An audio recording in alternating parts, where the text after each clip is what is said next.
बंगाल में बन रही बाबरी जैसी मस्जिद के लिए 11 पेटी भरकर मिला है चंदा। टीएमसी के नेता रहे हुमायूं कबीर ने नोट गिनने की मशीन बुला ली है। 93 लाख रुपए तो ऑनलाइन ही मिल गए हैं। पश्चिम बंगाल के मुर्शिदाबाद जिले के बेलडांगा में टीएमसी से निलंबित विधायक हुमायूं कबीर ने 6 दिसंबर को बाबरी जैसी मस्जिद की नींव रखी। बाबरी विध्वंस की 33वीं बरसी पर इस मस्जिद की आधारशिला रखी गई। हुमायूं कबीर ने कड़ी सुरक्षा व्यवस्था के बीच मंच पर मौलवियों के साथ फीता काटकर औपचारिकता पूरी की। अब इस मस्जिद के लिए जुटाए गए चंदे का एक वीडियो सामने आ रहा है। हुमायूं कबीर ने फेसबुक पर एक वीडियो शेयर किया है जिसमें कुछ लोग नोट गिनते हुए नजर आते हैं। मीडिया रिपोर्ट्स में यह दावा किया जा रहा है कि शिलान्यास समारोह में 11 पेटी भरकर चंदा इकट्ठा हुआ है, जिसे गिनने के लिए 30 लोग और नोट गिनने की मशीन लगानी पड़ी है। अब हुमायूं कबीर ने नया ऐलान किया है कि फरवरी में 1 लाख लोगों से कुरान का पाठ करवाएंगे। बंगाल में निलंबित टीएमसी के विधायक हुमायूं कबीर ने रविवार को घोषणा की कि वो फरवरी में 1 लाख लोगों से कुरान का पाठ करवाएंगे। इसके बाद ही बाबरी मस्जिद का निर्माण शुरू होगा। हुमायूं ने कहा कि वो जल्द ही एक नई पार्टी बनाएंगे जो मुसलमानों के लिए काम करेगी। वो 135 सीटों पर बंगाल में चुनाव लड़ेंगे। इसके अलावा वो ओवैसी की पार्टी के संपर्क में हैं और उनके साथ गठबंधन अलायंस कर सकते हैं। मुर्शिदाबाद की बाबरी मस्जिद को लेकर जो विवाद है उसकी जरा पूरी टाइमलाइन भी समझ लीजिए। 28 नवंबर को मुर्शिदाबाद के बेलडांगा में कई जगहों पर बाबरी मस्जिद के शिलान्यास के पोस्टर नजर आए थे, जिसमें लिखा था कि 6 दिसंबर को बेलडांगा में बाबरी मस्जिद का शिलान्यास समारोह होगा। पोस्टर पर हुमायूं कबीर को आयोजनकर्ता बताया गया था।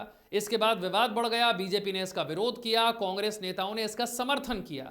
फिर आई 3 दिसंबर की तारीख। टीएमसी ने मामले से खुद को अलग कर लिया। ममता बनर्जी की पार्टी ने कहा कि हुमायूं कबीर की इस घोषणा से पार्टी का कोई लेना देना नहीं है। एक और पार्टी नेता ने कहा कि हुमायूं कबीर ने यह विवाद इसीलिए खड़ा किया है ताकि उन्हें रेटनगर सीट से विधानसभा का टिकट मिल सके।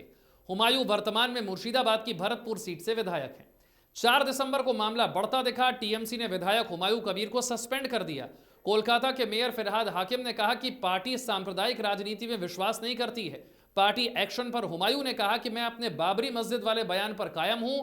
22 दिसंबर को अपनी नई पार्टी की भी घोषणा कर दूंगा।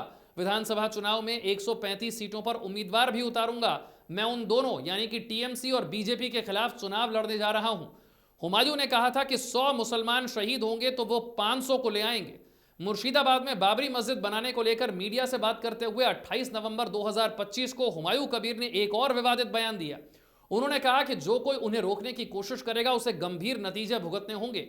अगर 100 मुसलमान शहीद होंगे तो वो अपने साथ 500 लोगों को लेकर आएंगे। हुमायूं कबीर पहले भी विवादित बयानों को लेकर चर्चा में रहे हैं। 2024 में लोकसभा चुनाव प्रचार अभियान के समय मुर्शिदाबाद के शक्तिपुर में हुमायूं कबीर ने एक जनसभा में कहा था, मैं राजनीति छोड़ दूंगा अगर 2 घंटे में तुम्हें यानी कि हिंदुओं को भागीरथी नदी में डुबो ना दिया। तुम 30% हो, हम यहां 70% है। मैं तुम्हें शक्तिपुर में रहने नहीं दूंगा।